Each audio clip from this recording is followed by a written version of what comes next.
அன்னாளுடைய வாழ்க்கையில ஏன் அவள் இந்த சூழ்நிலையை மேற்கொண்டாள்? யாராலும் இந்த சூழ்நிலையை மேற்கொள்ள முடியாது. ஆனால் அவள் மேற்கொண்ட ஒரு காரணம் என்னன்னா, அவள் தன் இருதயத்தில் இருக்க கவலைகள், மனபாரங்கள், யாரிடத்து சொல்லாத கஷ்டங்கள்லாம் தேவ சமூகத்தில் என்ன பண்ணிட்டாலாம்? ஊற்றி விட்டாள். மனுஷட்ட போய் பிரச்சனைகளை சொல்லியிருந்த அன்னாள் அப்படின்னா, ஆமே ஒரு நாள் இது சரியானாலும் அந்த குறைய பல இடங்கள் மனுஷர்கள் பேசி கொண்டிருப்பாங்க. ஏன்னா மனுஷன் மேல நீ வைக்கிற நம்பிக்கையெல்லாம் விருதாவாய் போயிடும். மனுஷனுடைய உதவி ஒரு நாளும் உங்களுக்கு கடைசி வரை வரவே வர முடியாது. ஆமே.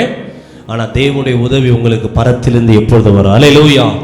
பாருங்க, அவள் நினைச்சிருந்தா யார்கிட்ட போய் சொல்ல முடியும்? புருஷன்கிட்ட சொல்ல முடியும். ஆமே. இன்னைக்கு நிறைய பேர் கோபத்தையும் வருத்தத்தையும் யார்கிட்ட காமிக்கிறாங்க? புருஷன்கிட்ட போய் கொட்டுறாங்க.